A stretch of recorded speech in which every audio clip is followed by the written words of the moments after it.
নমস্কাৰ today news 24 চেনেলটোলৈ আপোনালোকক স্বাগতম জনাইছোঁ।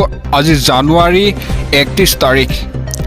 আজি ৰাতিপুৱাৰ কেইটামান গুৰুত্বপূৰ্ণ খবৰ দিব ওলাইছোঁ আৰু এনেধৰণৰ খবৰবোৰ নিতৌ পাই থাকিবলৈ আমাৰ চেনেলটো ছাবস্ক্ৰাইব কৰিব, লগতে ভিডিঅ'টোত লাইক কৰি দিবলৈ নাপাহৰিব। এই মুহূৰ্তত দিব লৈছোঁ প্ৰথমটো খবৰ। ৰোগীৰ অভিযোগ পালেই ছেকেণ্ডত চাকৰি হেৰুৱাব লাগিব চৰকাৰী চিকিৎসকে। চৰকাৰী হস্পিটেলত ঔষধ নোপোৱাক লৈ ফুল একশ্যন মুডত মুখ্যমন্ত্ৰী হিমন্ত বিশ্ব শৰ্মা।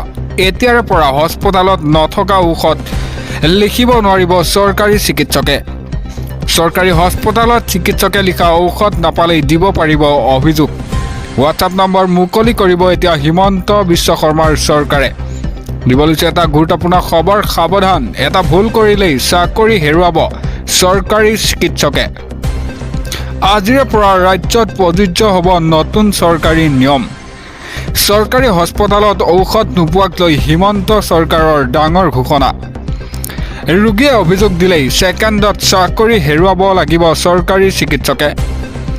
ৰাজ্যৰ চৰকাৰী চিকিৎসকৰ বিৰুদ্ধে ফুল একশ্যন মুডত মুখ্যমন্ত্ৰী হিমন্ত বিশ্ব শৰ্মা। এতিয়াৰে পৰা হস্পিটেলত ৰোগীয়ে ঔষধ নাপালে বিপদত পৰিব চৰকাৰী চিকিৎসক।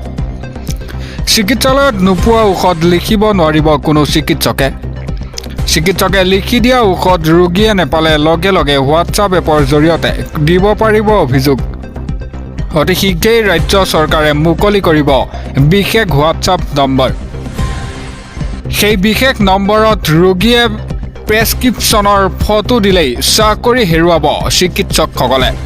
যদি ৰোগীয়ে বাহিৰৰ পৰা ঔষধ কিনিবলগীয়া হয় তেনেহ'লে মহা বিপদত পৰিব চিকিৎসক।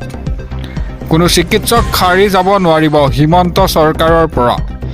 সাৱধান, এটা ভুল কৰিলেই এতিয়া চাকৰি হেৰুৱাব চৰকাৰী চিকিৎসকে। আজিৰে পৰা ৰাজ্যত প্ৰযোজ্য হ'ব নতুন চৰকাৰী নিয়ম। আৰু দিব লৈছে এই মুহূৰ্তত পৰৱৰ্তী খবৰ। এটা ব্ৰেকিং নিউজ। গুৱাহাটীত বায়ুৰ গুণাগুণৰ সূচাংকই দেখুৱাইছে অশনি সংকেত।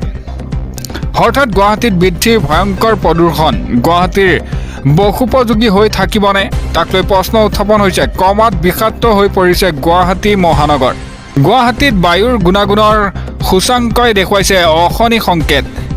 গুৱাহাটীত থাকিব লাগে 100ৰ তলত, সূচাংক হৈছেগৈ 167। বায়ুমণ্ডলত বৃদ্ধি পাইছে ছালফাৰ ডাই অক্সাইড, নাইট্ৰজেন ডাই অক্সাইড, যাৰ বাবে বিভিন্ন ৰোগ হঠাৎ বৃদ্ধি পাইছে গুৱাহাটী মহানগৰীত। এটা গুৱাহাটীৰ ভিতৰত নুনমাটি অঞ্চলত সৰ্বাধিক প্ৰদূষণ মাত্ৰা। এটা গুৱাহাটীৰ বহুপযোগী হৈ থাকিব নাই, তাক লৈ সৃষ্টি হৈছে বৃহৎ প্ৰশ্ন। ক্ৰমাৎ বিষাক্ত হৈ পৰিছে গুৱাহাটী মহানগৰ। আৰু দিব লৈছে এই মুহূৰ্তত পৰৱৰ্তী খবৰ। 2 ফেব্ৰুৱাৰী পৰ্যন্ত 11খন জিলালৈ সতৰ্কবাণী জাৰি কৰিছে বতৰ বিজ্ঞান কেন্দ্ৰই। ধুমুহা বৰষুণৰ লগতে ডাঠ কুঁৱলীৰ সতৰ্কবাণী। দিব লৈছে এটা গুৰুত্বপূৰ্ণ খবৰ। ৰাজ্যত প্ৰচণ্ড শীতৰ মাজতেই উজনি অসমত আৰম্ভ হৈছে নেৰানেপেৰা বৰষুণ। আজিৰে পৰা ডাঠ কুঁৱলীৰ লগতে কেইবাখনো জিলাত হ'ব নেৰানেপেৰা বৰষুণ। ইতিমধ্যে বতৰ বিজ্ঞান কেন্দ্ৰই জাৰি কৰিছে হাই এলাৰ্ট। নামনি অসম, মধ্য অসমৰ লগতে উজনি অসমৰ প্ৰান্তে প্ৰান্তে বৰষুণৰ আগজাননী। বৰষুণৰ লগতে ডাঠ কুঁৱলী ধুমুহায়ো সন্ত্ৰাস চলাব কেইবাখনো জিলাত। ইতিমধ্যে 11খন জিলাত জাৰি কৰা হৈছে সতৰ্কবাণী। ধেমাজি, যোৰহাট, মাজুলী, শিৱসাগৰ, চৰাইদেউ, ডিব্ৰুগড়, তিনিচুকীয়া, হাইলাকান্দি আৰু কৰিমগঞ্জত হাই এলাৰ্ট জাৰি কৰিছে বতৰ বিজ্ঞান কেন্দ্ৰই। ৰাজ্যত প্ৰচণ্ড শীতৰ মাজতেই এতিয়া উজনি অসমত আৰম্ভ হ'ব নেৰানেপেৰা বৰষুণ। আজিৰে পৰা ডাঠ কুঁৱলীৰ লগতে কেইবাখনো জিলাত হ'ব নেৰানেপেৰা বৰষুণ। ইতিমধ্যে বতৰ বিজ্ঞান কেন্দ্ৰই জাৰি কৰিছে হাই এলাৰ্ট। আৰু দিব লৈছে এই মুহূৰ্তত পৰৱৰ্তী খবৰ। মহাকুম্ভৰ ভয়ংকৰ কাণ্ডৰ পাছতেই এতিয়া মহা বিপদত প্ৰভাৱশালী মুখ্যমন্ত্ৰী যোগী আদিত্যনাথ। যোগীৰ পদত্যাগৰ দাবীৰে এতিয়া গৰম হৈছে সামাজিক মাধ্যম।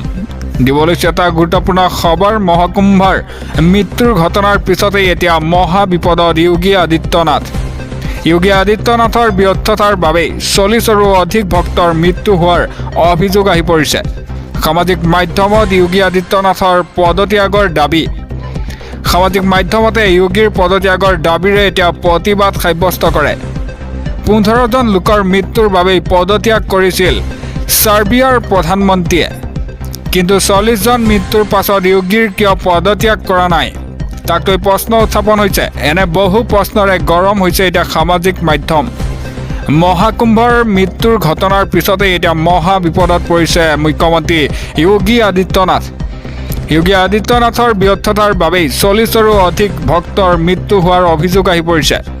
সামাজিক মাধ্যমত যোগী আদিত্যনাথৰ পদত্যাগৰ দাবী।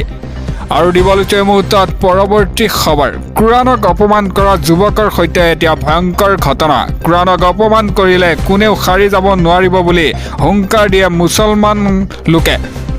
38 বছৰীয়া ছালৱান মুমিতাৰ হ'ল জীৱন শেষ। এটা কোৰাণ জ্বলোৱাৰ যুৱকক গুলীয়াই হত্যা কৰে। কেইবাবাৰো কোৰাণক অপমান কৰাৰ লগতে যুৱকজনে কৰিছিল বিতৰ্কিত মন্তব্য। ইয়াৰ বিৰুদ্ধে এতিয়া জাঙুৰ খাই উঠিল বিশ্বৰ মুছলমান ৰাষ্ট্ৰই। কেইবাখনো দেশত এতিয়া কোৰাণক অপমান কৰাৰ বিৰুদ্ধে সাব্যস্ত হৈছিল প্ৰতিবাদ। যুৱকজনে ছুইডেনত ৰাজহুৱাভাৱে জ্বলাই দিছিল কোৰাণ। ষ্টকহোমত 38 বছৰীয়া ছালৱান মুমিতাক গুলীয়াই হত্যা কৰে। এটা কোৰাণক অপমান কৰাৰ বিৰুদ্ধে আদালতত চলি আছিল গোচৰ।